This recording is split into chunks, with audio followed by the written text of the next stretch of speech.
I'm Layla Saad, and my life is driven by one burning question. How can I become a good ancestor? How can I create a legacy of healing and liberation for those who are here in this lifetime and those who will come after I'm gone? In my pursuit to answer this question, I'm interviewing changemakers and culture shapers who are also exploring that question for themselves in the way that they live and lead their life. It's my intention that these conversations will help you find your own answers to that question too. Welcome to Good Ancestor Podcast.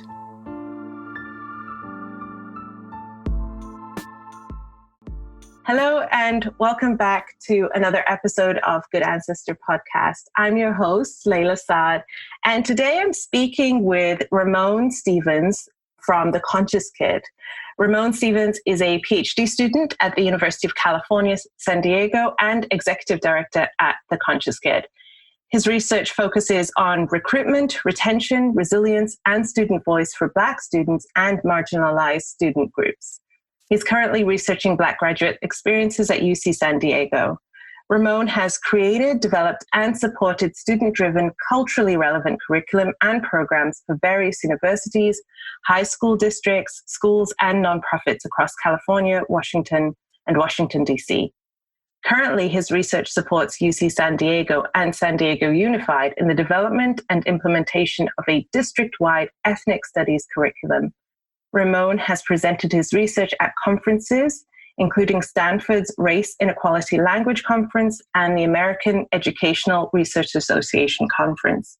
The way that I have got to know about Ramon and the incredible work that he's doing over at The Conscious Kid is through Instagram. The Conscious Kid has a thriving Instagram community that is incredibly educational, and I'm really excited to be speaking with him today. So welcome to the show, Ramon. Thank you so much for having me. I'm really excited. I'm really excited to be here with you too. Let's dive straight in. Our first question, who are some of the ancestors, living or transitioned, societal or familial, who have influenced you on your journey? Wow, that's such a deep question. There's so many that I can think of, but if I were to kind of go down from the beginning, I'd have to definitely give credit to, my mother and my father, and my grandparents as well. My mom made sure and my dad made sure that, we were exposed to diverse narratives, always conversations of equity around the table, reading books as a child, all the way to being an adult.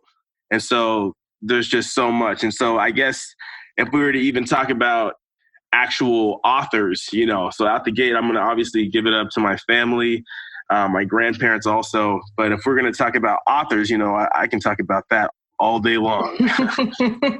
Who are some of the authors that really get you excited when you think about them, whose work you're always, quoting or is top of mind for you? Well, let's see. Off the top of my head, I really like Sylvia Wynter. I really like Bell Hooks. I really like Lori Ladson Billings, Arnitha Ball, Derek Bell, Chester Pierce, Kimberly Crenshaw, Audre Lorde. I could probably go on forever. Just a few off the top of my head, I can think of, Angela Valenzuela. Yeah. Books and writing obviously is a passion for you, as it is for me. I would love to know about how you got started on this journey of creating The Conscious Kid. And if you could tell our listeners who've never heard of The Conscious Kid before, what is it that you do over at The Conscious Kid? So The Conscious Kid was started with me and my wife, Katie Ishizuka. She also wrote the paper we both wrote it together on the Dr. Seuss article that you'll see. So she's very, very important in this work. So I want to make sure I give her credit where it's due. So yeah, we're both authors and researchers, but we're also parents. So we have two young kids of color. And so we're looking for books to find representation of them when they were born, because we wanted them to have, powerful narratives that empowered who they were and built their identity up.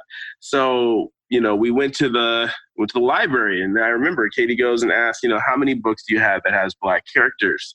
Because our sons are half Black and quarter Japanese and quarter white. So they're mixed, but their hair is distinctly Black. I mean, you can tell that they're Black. Mm-hmm. So the librarian goes in the back and she comes back with 3 books out of the whole library, one of which is a black girl praying to God that her hair isn't nappy. Another one Oh is my like gosh. this character's hair. And we're like, wow, this is interesting. So as we're talking about this amongst ourselves and we're talking about this with other parents of color, they're finding the same situation where they're trying to find these empowering narratives, but there seems to be a lack of books, both for, underrepresented and marginalized groups but also by those groups as well. And so as we started to do this work, we started looking at different libraries and noticing the same pattern and going online and looking at all these kind of publishing things. So it became this thing where you have to go through all this work to find a good book that's by a person of color from the group that still has empowering narratives. And the books were like, we're collecting them in our library. And as we began sharing them with other parents, we're just like, maybe we should make a project out of this. And it kind of birthed into this concept of, research, training for equity, but also making sure parents still have access to tools that help, build positive racial identity for their children and for, other students that they help raise. That's incredible. And I'm really moved by that because here on the Good Ancestor podcast, and when I think about what it means to me to be a good ancestor, it starts first with my children and the impact that my being, first of all, has on them. And then the things that I do in the world, how that impacts them. And it gives me chills just, hearing about how this really important work was born and that it started first with your own children. The Conscious Kid is really, I see it providing so many resources and so much education to so many different parents. And so you're having this impact on other people's kids who you didn't, you weren't not thinking about when this journey began. And it's really beautiful to see how that love for your children has rippled out into this amazing project. Well, thank you. It's an honor to hear those positive words. And it's super cool too, being a parent and going through this process because, as we work with our, people who support our work and come to our page and so on and so forth, we're experiencing this journey with you. I mean, part of it is theoretical and research, but it's like, no, we're real parents, real human beings, real people of color here that are going through this process. And so we share your pain and your struggles that come with trying to have the highest expression of yourself within a system that is consistently trying to limit you or marginalize you. I think that's such an important point to make, that you are human beings just like everyone else, parents just like everyone else, going through the journey of parenthood as your kids grow and are at different stages of their lives, and you're at different stages of your parenthood. And then at the same time, you're exploring these findings, sharing these, treasures, but also these research findings, which I'd love to talk next about the paper that you and Katie have put together on Dr. Seuss.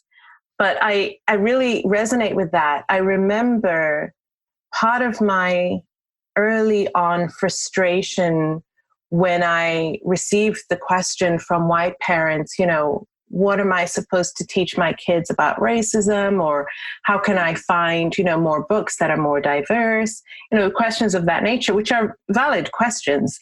I remember feeling frustrated because I remember feeling like I'm also just trying to figure it out. Like, I don't know, I'm trying to find the books. I'm trying to understand how to navigate this. And I think that can be forgotten when you're in the position like you and Katie at the Conscious Kid are in, where people come to you and to your page as a resource. Right. Totally. Yeah, absolutely. And I totally get that, and here's the thing is it's pretty funny. You'll see, we get those questions, all the time, how do I raise my child? And it's kind of, it's like, I don't know. How do I raise mine?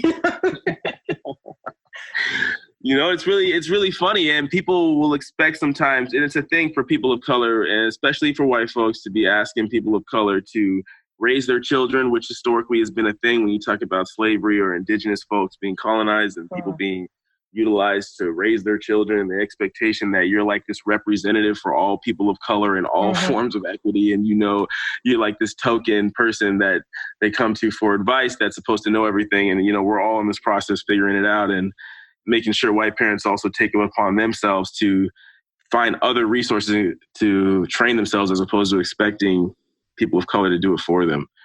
But at the same time, we still support folks that are obviously allies and come to our page as a resource, but at the same time, just being mindful of the labor that you expect from folks, and who you're expecting it from. Yes. Yeah. I think you do a beautiful job of really making it clear where your center point is, who is being centered. As we talked about in the introduction, it's really about focusing on Black student voices and marginalized voices, rather than the intention being a resource for white parents to come. Exactly. Yeah. They get the benefit of the work that you're doing, but they're not the intended beneficiaries.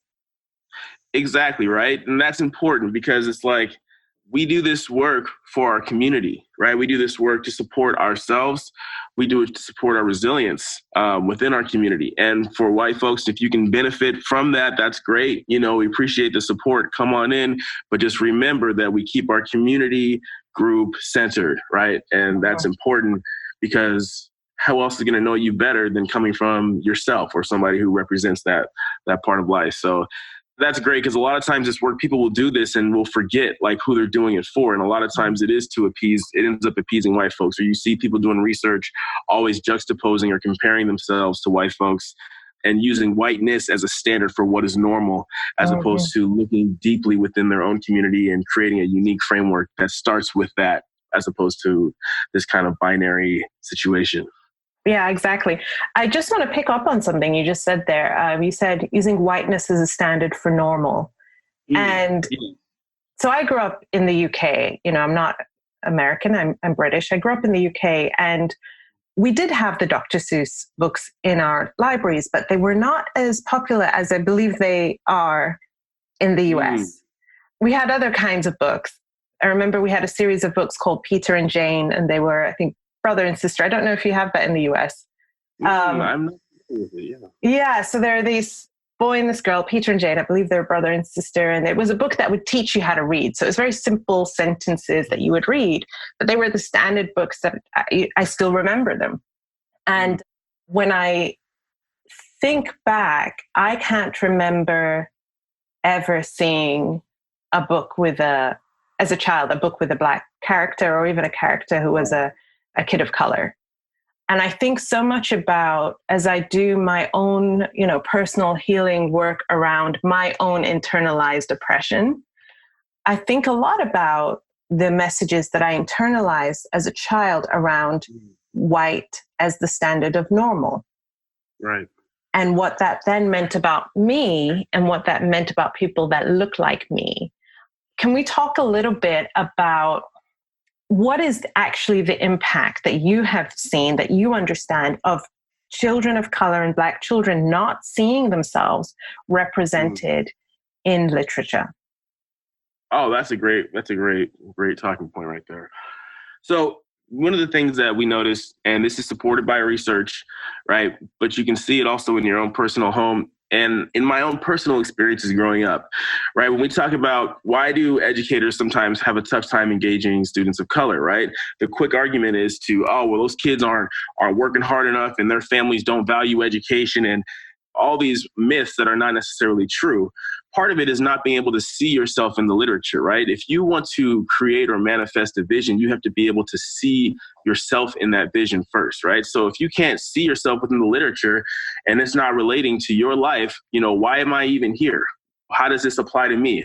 I don't even know how to use this stuff because all the stuff in these books, concepts in these books are usually there because of some sort of white privilege, and the person in the book is often a white person who is being privileged, right? So that's not necessarily correlative to your life or your experiences that you have. So you see this disengagement from both education at large, but also within themselves. And the thing is like, when we look at like the publishing industry, there's so many books about people of color still written by white folks. So it still comes from this lens of whiteness. Right. So when you get to see yourself in these books, sometimes the image is distorted because the sense of like whiteness and white middle-class norms often being centered as what is normal, right? Oftentimes being colorblind, you have a tough time really engaging with the literature, kind of understanding why you're even reading it in the first place.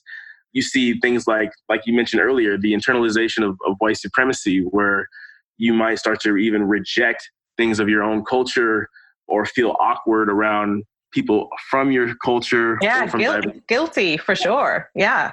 Yeah, That is something that I know I definitely grew up feeling. Definitely, right? And the thing is that there's such a limited narrative of what actually represents, your story or other people's, or I shouldn't say other people, but, marginalized groups' stories that aren't heard. Then there comes these problematic stereotypes that then come out because people are ignorant about those groups and what they're actually looking like. And so the limited representations in the media, like I said, come from this middle class lens. So oftentimes it's super deficit, right? Because it's juxtaposed against whiteness being superior, right? Everything else being inferior if you are a person of color, for example. So, for example, like Black folks in the media, right? You see these common stereotypes of these like violence or bad parents or kind of token coons who are there to appease folks and make them laugh, or so on and so forth. When you actually go and spend time and you live in a Black community, you'll see that there's so much more, right? We're not all just rappers and athletes, nothing against folks that do that, but there's so much more to our community. There's scientists, right? There's authors, right? There's entrepreneurs. There's so much diversity once you actually have those human relationships. And so it's unfortunate because people also think that, right, not having those kids of color, that's for the people of color. That's for them, right? Right. They're doing that favor.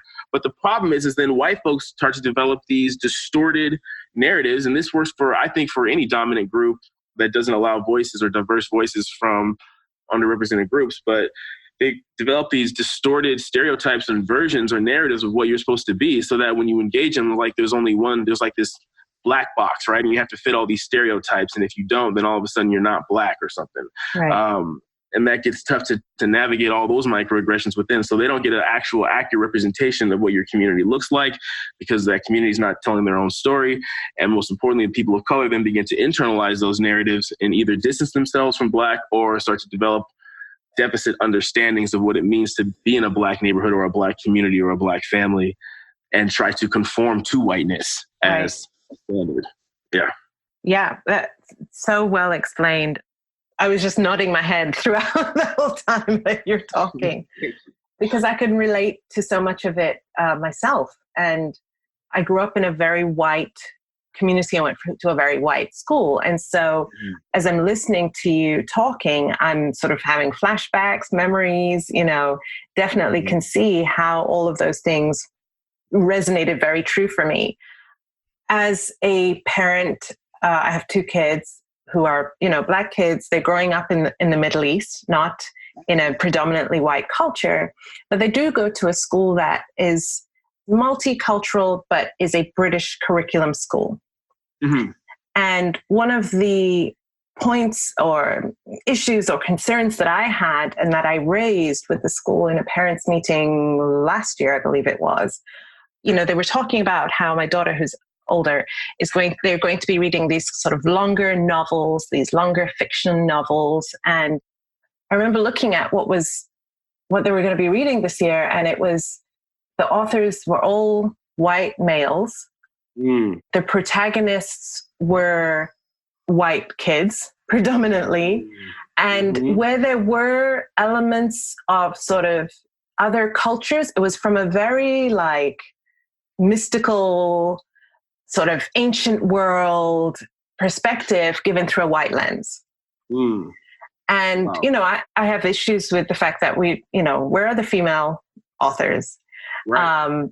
And authors of other genders, and where are the narratives and the stories being told through a non-white storyteller? And, they said, yeah, we know this is an issue, but unfortunately we take our curriculum from the UK. So the issue is from the UK. And my issue there is, but there are Black people and people of color in the UK, and there surely are Black children's authors and authors of color in the UK. Why is it that those authors' stories are not the ones that get the big book deals, get the headlines, are presented as the desirable stories to present to students and to children? And when I look through sort of the library of resources that you have over at The Conscious Kid, there's so many books. Mm-hmm. Oh my God. So there's like this idea that these authors and these stories don't exist, but at the same time, they exist. But people are thinking, but where do I find them? So what's the disconnect? Wow. I appreciate you sharing that story with me, just in general about your kids and the things you're going through, just to affirm that. So I think the disconnect is obviously within this notion of whose story has more power, whose story has value, and whose stories don't, right? We know that there's a certain amount of space within the educational curriculum, and consistent, like you said, when you talk about female authors of color, it's not getting centered. It's not that there isn't books available. There's plenty of books available. They're not being centered because there's this understanding that people from those groups, their stories don't have value, or that's kind of the underlying myth. The larger narrative it often ties into is this kind of notion of like canon, right? So the school district will say, well, this is the canon that we've always studied, and these are authors who everybody loves. But when you start to go into those authors' works, a lot of times, like you said, like you mentioned, right, we're seeing a lot of these problematic norms that are being censored, and more importantly, the complete erasure of underrepresented groups. And so why is that there? Why is this canon? Is the canon really that important, right? Or can we complicate what that looks like? So it's important to know that underserved groups, underrepresented groups, man, we have our own canon, right? You know, when we talk about feminist studies, they have their own canon. When we talk about Black feminists, they have their own canon. When we talk about Black existentialism, we have our own canon, right? But that isn't centered or given value, mainly because a lot of the concepts talked about in those stories often challenge these dominant norms, right? And start to undermine whose group has power and who can control the narrative. So it goes back into these larger institutions when we talk about, you know, racism, when we talk about patriarchy, when we talk about class, right? It's tied to these larger institutions that are present here in the US, but are rooted in colonialism. So they're all over the world, unfortunately, right? Yeah. The slaveocracy was an international movement. And so, you know, even though we don't have as much Dr. Seuss, as you mentioned over there where you grew up, there's still these same kind of power systems and mechanisms of, for example, of white supremacy that are still penetrating in daily lives. And part of that is erasing people of color's voice, you know, people of color having the power to create their own narrative and their own story about their own existence, mainly to maintain the power of those dominant groups. And that's why I think there's a disconnect. And that's why I think that the canon is always used as this like supreme narrative of who has the most knowledge and which voices are considered the most intellectually superior. And it's not a coincidence when we talk about the role of institutions that they tend to center white males as being the quote unquote authority of what knowledge is supreme and what knowledge has the most value. Oh, yes. So good. I'm talking too much. Yes. When you said who is considered intellectually superior, that really struck me. You know, I've loved books all my life. I've loved reading all my life. But it was only really within the last 2 years that I have discovered the writings of Black authors. And my mind was blown that, like you said, we have our own canon. And at the same time, it's considered inferior in some way. And yet, when you read it, the depth and the complexity and everything, there's nothing like it, for me at least. Sometimes I think these institutions and this white centering gives this idea that these stories are only relevant, Black stories and stories from people of color are only relevant to the people from those groups, while stories that center white people are relevant to all groups. Right. So if there's a story about, you know, I remember when my daughter was a bit younger, someone gifted her a book about loving her hair. And, you know, that's a nice book to give to a little Black girl. But there's this idea that it should only be given to a Black girl. It should only be read by a Black girl. Right. That a white child would not get any value from that. What are your thoughts around that? Yeah, that's so true. So, you know, part of the work that I also do is like doing ethnic studies work. And we touched on it a little bit, but there's this assumption, right? Ethnic studies are books with kids of color or that have narratives about communities of color are just a favor we're doing for these Black and brown folks. Right. And, they should be thankful for that we're even doing that. But we don't need to waste our time doing that. Here's the interesting part, when we study ethnic studies, right? And we look at the work of, oh my God, Christine Sleeter. Sorry, it just left my head. So when you look at the work of Christine Sleeter, she studies white folks and white students and what they get from reading, ethnic studies curriculum and multicultural education. When we look at all the groups, white students actually learn the most and benefit the most because they're not used to having conversations of race on a daily basis. They're not getting exposed to narratives about people of color, right? So then there's also this notion kind of within school that people don't bring any knowledge to the school. They don't have any value because people of color's knowledge and experiential knowledge that we gain on a daily basis isn't considered valid. So students are looked at as like these kind of empty vessels that they're going to pour this knowledge into, when in fact we know that students come in with their own histories and their own stories and their own cultures, and that has value. And as a result, when we look at stuff like ethnic studies curriculum or reading books about people of color, we're like, okay, I've heard this narrative before, but these white folks, they have not heard this narrative, right?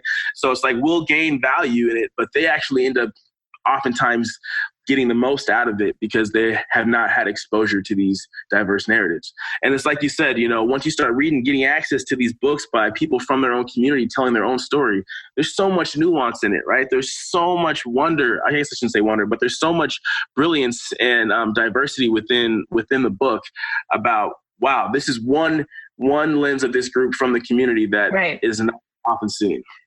Yes. Yeah. It's so interesting. When you were talking just now, I was thinking about, as you were saying about students of color coming in and sharing their narratives and how helpful it is for white children to be able to hear these stories because they don't hear them at home. I was thinking about how I remember when I was growing up, and I'm sure it still happens, that a lot of children are taught this idea that we don't see color. Right.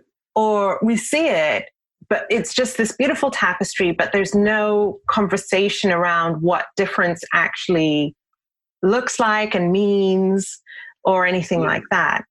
And so it's a very superficial way of trying to give the appearance of being anti-racist without any of the work.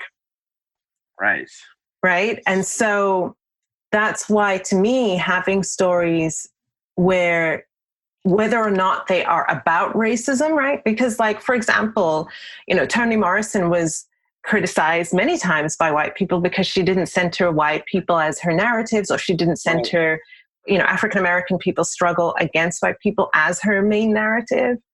The narrative doesn't have to be around the struggle of being Black or a person of color. Mm-hmm. Exactly. Right. Totally. Yeah. And that's what people, when they come watching like Black stories, whether it's a book or even a movie, right? And you can usually tell oftentimes when it's a white person doing it, because it's like this narrative, like they gotta be some drug addict or they're in the hood. Like, not to say that there aren't Black folks that have those experiences, but that becomes centered, right? This completely negative deficit narrative always gets centered, right? They got to be in a gang. They got to be going through all these things, right? Not to say that those stories aren't important, right? But there's so much more, right, to being Black than just going through it all day long, right? Like there's beautiful moments of resilience and beauty within the community that is often not captured. And so it falls back into those kind of stereotypes, unfortunately. Yeah. So, okay. I want to talk about Dr. Seuss now. Great. You and Katie have put together a really important paper on the impact of Dr. Seuss's writings, how he has been held up as this sort of standard for children of anti-racism, when in fact a lot of his work, both in children's literature and outside of children's literature, was highly racist. Mm-hmm. Can you tell us a little bit about how you got into sort of exploring this area and what are some of the findings that have come out of it? Oh yeah, so the journey is pretty interesting. It was during my first year as a PhD student, and we were getting this tour around campus, right? And Dr. Seuss, Tim Geisel is a big name on campus, donated a lot of money, and so we're sitting up there on top, and my person, a friend of my cohort, he says, "Man," he whispered, he says, "Well, he's like, he did all those racist Japanese cartoons during World War II." And I was like, really? I had never heard of it. Right. He's like, yeah, he did all this like racist propaganda in the earlier part of the century. You should go check it out. You just Google it. It's pretty well known. So I go back home and I'm telling Katie about it. I'm like, did you know? We look it up and we're like, oh my God, so then she got really fired up and she wrote a blog post on it and wrote kind of this, like, basically got the ball rolling on the paper and kind of starts to put all this. She she goes to the library and she's like, wow, let's see if we can get all these books. And I'm like, you know what? UCSD Library, Tim Geisel, they would have all the Dr. Seuss books. So you just go up there and go request it. So she bust out this kind of blog post on it. And then from there, we're like, you know what? After she bust out that blog post and got the initial shell going of the work, I was like, you know what? We can turn this into a research paper. And we like put the methods together and then started exploring all the books through our methodology.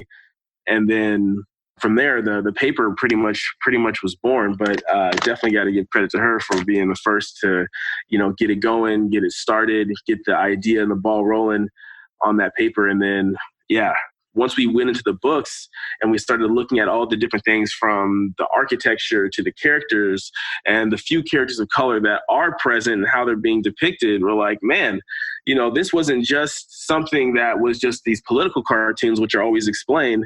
This is something throughout all these books, right? And the assumption is like when you approach literature, and you said it great, we're talking about, what does whiteness as a norm mean? One of which is, like you said, this universal application that it applies to everybody.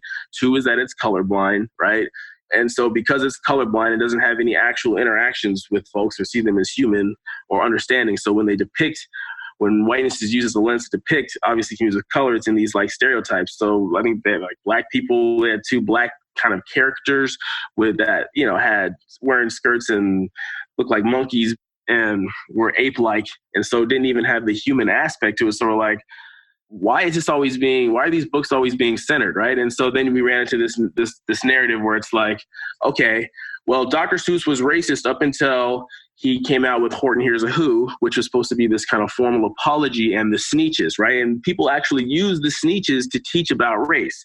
So, I was really excited to kind of dive in to those books. And so when we delve into those books, we're reading the Sneetches, and just to give you, because we're like, this is what teachers I'm talking about experts are using to teach race, which was just fascinating. We're like, using a racist to teach race. I don't know how effective that's going to be.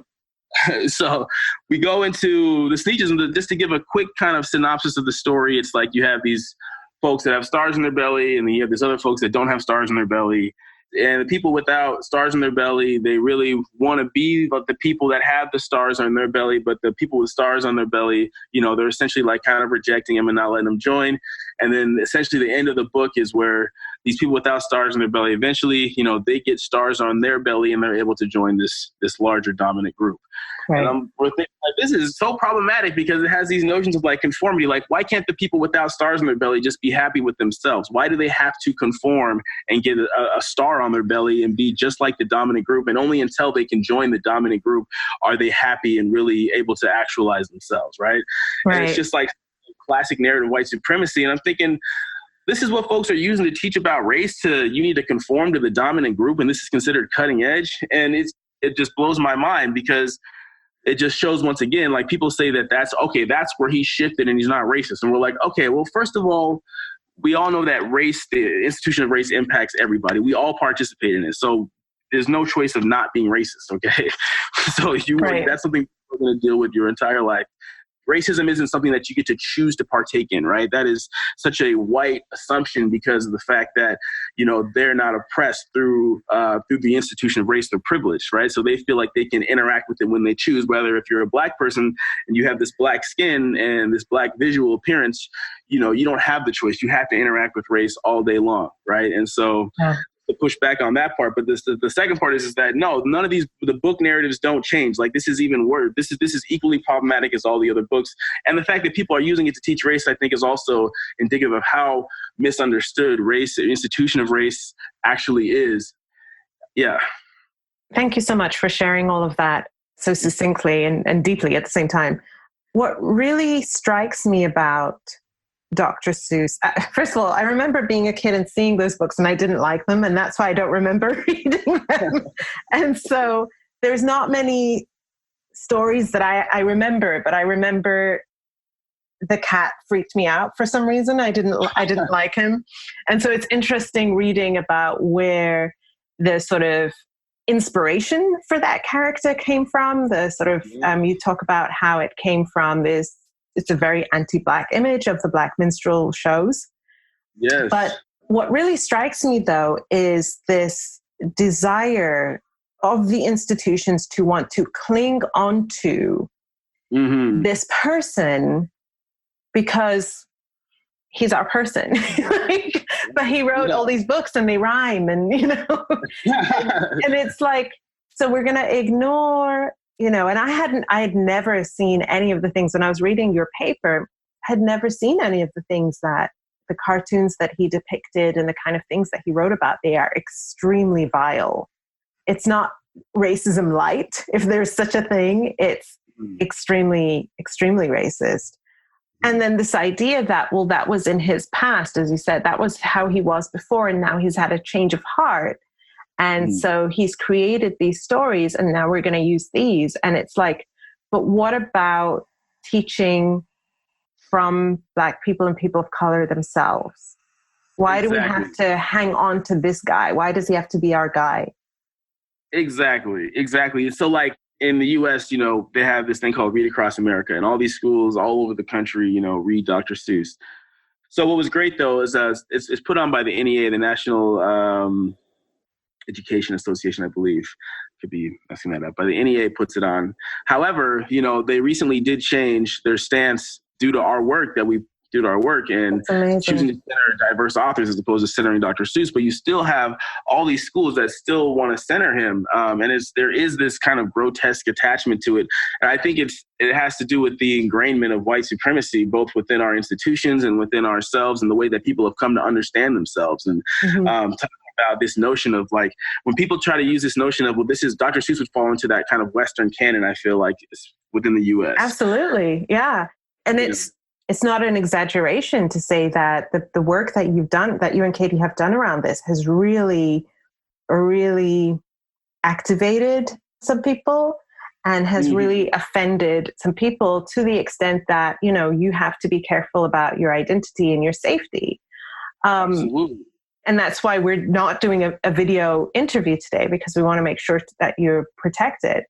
But what strikes me so much about that is, if it creates that kind of a reaction over books, children's books, that there is that kind of a violent reaction, how dare you call out our guy? How dare you say these things and write these things about it over children's books? You know, if we're at that level there, when it comes to real institutional change, it is no wonder that people in this area of work face the kind of backlash that they do. And it is no wonder that change doesn't happen, because they so strongly and so vehemently hold on to what they know as what is right and true and the standard. Absolutely. And, you know, there's a fear too. Right. I mean, at the end of the day, we're just exposing, you know, how the book actually is depicting people of color. And so we're saying maybe we should switch up, right? Is that going to be a big deal? But the issue is, because it is tied into these larger institutions of power, these larger power structures, for example, white supremacy via that white Western canon, people automatically put it in this binary that you want to erase kind of our story and my history. Right. You want to replace it with your narrative. And it's not necessarily the case. I'm not saying get rid of every single white person's story. I'm just saying that this is not the best book to be This is not our guy.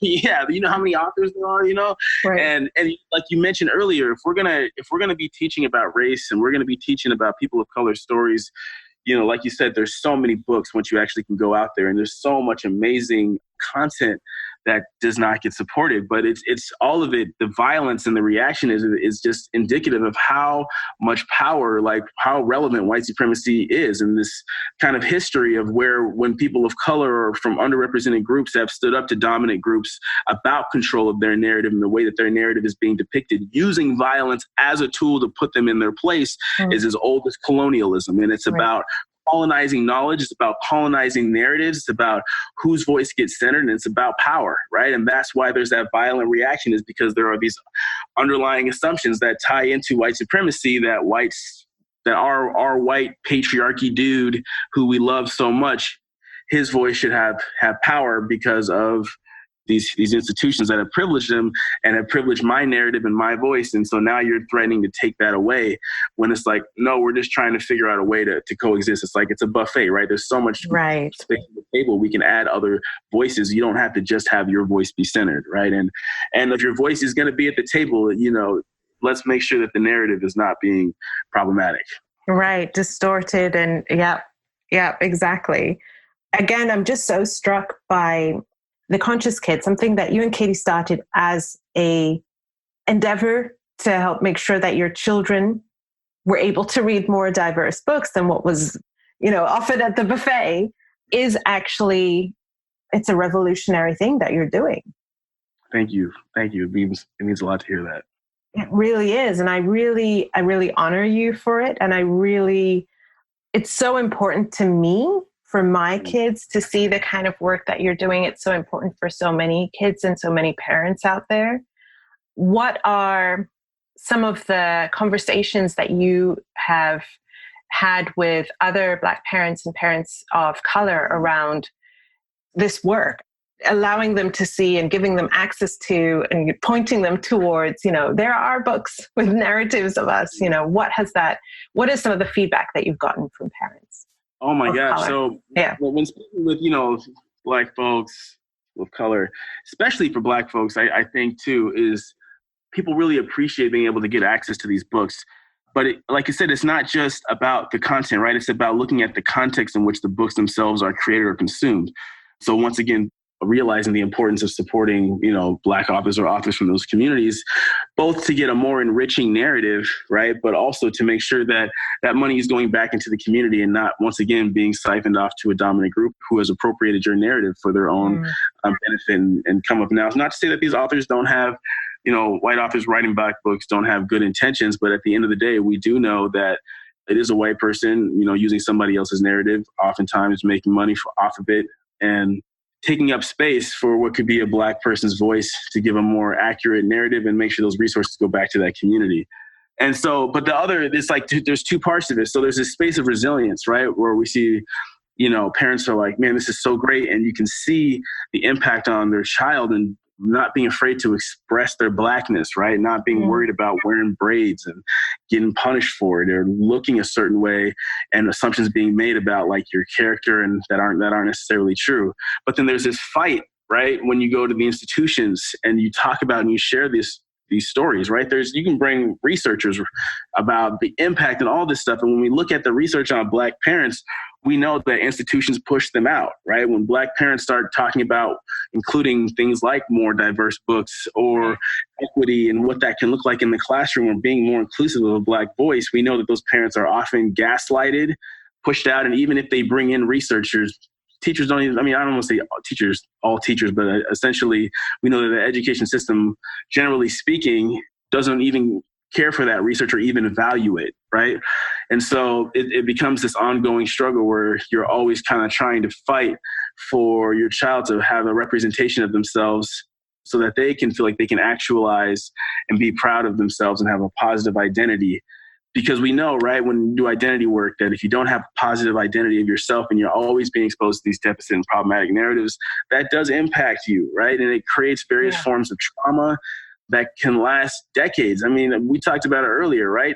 The biggest part of this work, is like really unpacking your own white supremacy that has been embedded in yourself. And, white supremacy is intersectional, right? It's not just race, it's gender, it's class, it's ability, it's all those encapsulated in this kind of concept. So it's all these different forms of oppression that are intersecting your daily experiences that have been embedded within you that you haven't really noticed because of things like colorblindness, which teach you not to look at race. So then you never get to unpack it or talk about it. It just gets embedded into your consciousness, right? As early as the age of when you're a baby. I think you can start seeing racism at the age of 3. I was reading this report where kids demonstrating racism at the age of 3, and then it becomes fixed by age 7, meaning that although they may change the way that they're acting and the words that they're saying internally, they still hold a lot of racist and problematic narratives about color.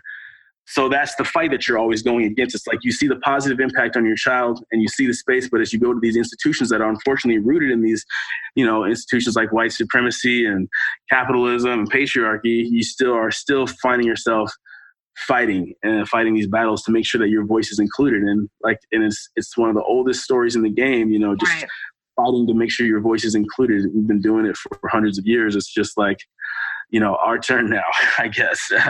Right. And it's so interesting you say that. Rachel Cargill, she was our very first guest on this podcast, and she said something like, the work is not new, it's just our turn. Love that. Love her too. So it gave me chills that you just said that. As you were talking about narratives that we learn as children and how that gets internalized and lasts for decades. Like I said earlier, I'm still unpacking a lot of that stuff. And I know one of the major lies that still gets at me is that I'm a burden. Right? And so that came from being a Black and Muslim student in a predominantly white and Christian environment, and often feeling like I was in a stack of pure rice. I'm like the little rotten rice that's in there. Or, just someone who spoiled the purity and the pureness of what was around me. And so that has this ripple effect, even now as an adult, where I act smaller or play smaller than I actually am a lot of times, or I find it difficult to ask for what I need or what I want because I don't want to be burdensome to another person. It means that I am constantly or often thinking, what is that other person thinking of me? Because of my own story about myself, which comes from never seeing myself represented, always feeling that story that you said about the sneetches, always feeling like if I could just assimilate enough, then I will be able to somehow pass. Don't know how with my melanated skin, but somehow be able to pass. So just fly under the radar. And so, my work in the world and my personness means I don't fly under the radar. I'm out in the world. I'm seen by a number of people as a public figure, and the work that I'm doing is having a global impact. And yet I still have to contend with those feelings. I know so many of us do. Oh my gosh. I love what you're saying. It's so real. That's so real. And, we talk about all the different ways that I think about different forms of research too that talk about that experience, because I feel that way too. It's so common, especially for people of color, because you're always saying you're sorry, you don't want to speak too much, you don't want to quote unquote be that burden, right? And like this notion of like the stereotype threat, right, taking place. But it's also this notion of, I think when we talk about, what can institutions do to change things like that, is being aware of their own fragility, but also realizing that when you're being this burden, this is value, right? People see critique as something that is, you want to tear me down and you want to eliminate my voice or something like that. When really critique comes from a place of love. If it's looked at as a place of, this is a chance for me to learn something new about myself, right? And you can include that student's knowledge or that person or individual or human being's history or story of what they're trying to tell you, right? Now you actually have an opportunity to learn and kind of modify your way of living to be more inclusive. And more importantly, you have a chance to become a better person, a better student, a better leader now, because now you're learning how to work with different groups of people. And more importantly, you're gaining empathy and being able to see yourself in other people's stories, right? That's the other problem, is not being able to have empathy for individuals first off, and not being able to see yourself from other perspectives, which is, one of the important reasons of things like social studies, which is now getting cut out from a lot of school classes. Like, well, where does some of this stuff come from? We look at school as a lot of impact on a lot of this stuff, because when you talk about people's narratives, when you're talking about whose voice has power, in school, when you bring up these things, oftentimes it's seen as a threat. And from that early age, you learn that your different story is not accepted in these larger spaces. And that carries on throughout life, and you get disciplined for it, Right. Is, anti-American or anti-establishment when it's just like, no, I'm just trying to see if we can modify the narrative to just be a little bit more nuanced in a sense. But it's interesting that you say that, even with all that success, right? Still feeling, still knowing that these institutions are still impacting you. Like, you're so successful, but still feeling that you're still not good enough, or you're going to spoil that purity, right? That purity. It's that imposter syndrome, which I think so many, Black kids of color, kids who are who are immigrants, have. Yes. Because of the lack of positive stories, and then the abundance of negative stereotypic stories. And I think it's really important for white people to understand that even if, and especially teachers, even if a Black student or a student of color is not articulating, because they're not able to, communicating the fact that that's how they feel about themselves, that they are carrying it.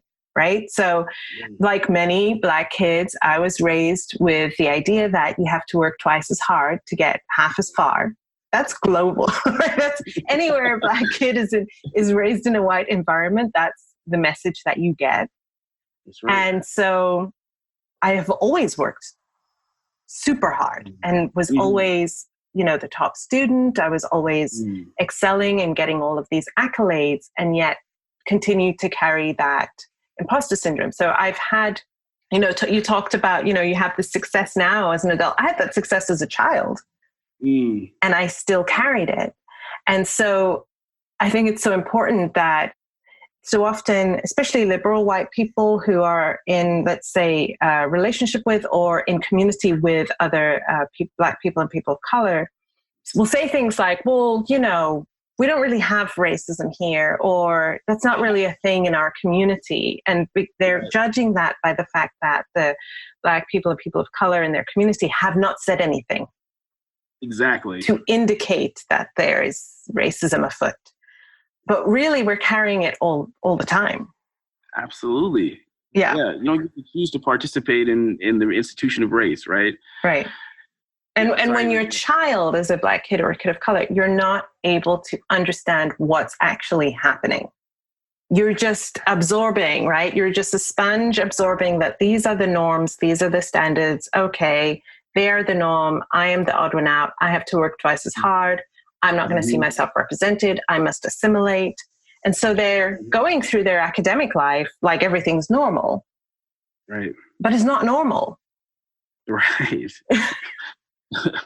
And that's why it's important to have books in schools talking about these things, right? Because you're internalizing all these narratives that are going on, all these little microaggressions and macroaggressions. You're just internalizing it and you're watching it, but you don't really get to kind of unpack it until, you know that there's something wrong going on, right? I could think of, I remember when I was in kindergarten and I was around these white kids, and I knew that I was different, because they were blowing up their cheeks and making their face turn red. And they're like, yo, he can't do it. He can't do it. And at that point, I knew that I was different. But because there's no real stories that are teaching folks how to interact with people of color and what race actually looks like because of color blindness, or think that, like you said, they just haven't said anything. But the reality is that no, it's a lifestyle. From the moment I wake up to the moment I go to sleep, right? I'm always going to be dealing with these institutions. And although we haven't said anything to you, right? You participate in it. Don't forget that you are a guest in this community, and that your whiteness still protects you from certain things, right? Right. So even though no one said it, right? Being aware of these, once again, these white norms, right? Color blindness being one of those white norms, that universal application towards everyone's experience in this, it's not normal. It's just whiteness manifesting itself in the space. Yeah, thank you for articulating that. Where do you see the work at The Conscious Kid going over the next 6 months, 1 year, few years? What are you planning, or what's wanting to unfold? Yeah, so we got a lot of exciting projects here coming up. So one of the things that we're going to be diving into is we're going to be doing a new series about kids and race that talks to educators and parents about how to, interact with children, talking about issues of race to hopefully prevent some of the things we were just talking about earlier. So what does that look like at a young age, even for babies and toddlers? So that's going to be exciting. The Conscious Kid, we're also doing some new research on kind of ways to provide tools for teachers that they can use in their classrooms and in schools to provide things like critical media literacy, which basically analyzes, provides this kind of set of critical thinking tools that you can use to both question what's going on in your environment. How does this relate to my life? How does this relate to kind of my identity development and my outcomes within a particular space? And what are some things I can do to take action? And so providing like kind of some quick tools for teachers that they can use to analyze books or particular forms of literature for problematic or positive messaging. That's also another project that we're working on. And then, down the line, lots of good things. I mean, I know we talked about one day, working on a children's book down the line and getting a physical space for our library so we can have, make community there and run training as well. Wow. And then we're going to be teaching a course here at UCSD on this critical media literacy here in the spring this year. So we got a few different things kind of going on here. That's amazing. That all sounds really amazing. The impact that you've had just through your Instagram page and the work that you do there every day has been so impactful. So I'm really excited to see that impact continuing with these specific programs, a book, in-person space as well. I think that it's going to be amazing. I'm really excited to see it all unfold and to keep cheerleading you on, because this is really important work that you're doing. Well, I really appreciate it, Layla. You're amazing as well. And all the work you do is incredible. And the fact that you have chosen to, include our voice within this space just means the world to us. And I've really enjoyed having this conversation with you. And we just want to say I'm super grateful and thank you on the highest level. Thank you so much. I share your work with white parents all the time, so it's an honor for me. So as we close up, I want to ask you our final question. What does it mean to you to be a good ancestor? Oh, it's such a great question. Well, when I think about what it means to be a great ancestor or a good ancestor, I got to think about like the ancestors that I've had in my life. Ancestors have this ability to kind of create form out of formlessness, create life out of lifelessness. Situations that can seem dire can become bright, right? And it has to do with this interconnection with one another. So being an ancestor is about both understanding your own journey, but providing this guidance, or not this guidance, this space for those who can come after you, that helps to provide resilience, but also understand their own interconnection to one another and the universe and their highest selves, right? Being able to help to facilitate the highest expression of oneself, even within these spaces of oppression, right? And so that is, to me, one of the most important things in narratives about marginalized groups, is that people say that you go through this oppression and they're starting to learn, but then they think that's your whole life. But it's like, no, even within this racism, and even within this institution of race, and even within this institution of patriarchy and capitalism, right, and so on and so forth, I can still maintain my resilience, and I can still have a happy life and have these moments where, of resilience that are next to none. So although those are things that are intersecting and impacting my life on a daily basis, Good Ancestor provides that knowledge and makes that knowledge accessible to those to know that, yes, you are still a human being that can express on the highest level, even within those spaces, but it will be something that you will continually battle with your entire life. But know that will not limit, that's not going to be your whole story, right? There's going to be more to you than just that piece. You have so many other parts of self, and that self being both yourself, humankind, the universe at large, working for you and working through you. So understanding helps in providing an understanding of self, right? Of one's own power that they have and the power of their own voice, I think is what a good ancestor does. That's beautiful, Ramon. Thank you so much. Thank you so much. And once again, I really appreciate it. I hope that this episode has helped you gain new insights and find deeper answers to what being a good ancestor means to you. We'd love to hear what some of your aha moments have been from this conversation. You can follow the podcast on Instagram at Good Ancestor Podcast and drop us a comment to let us know what some of your biggest takeaways have been. Thank you for listening, and thank you for being a good ancestor.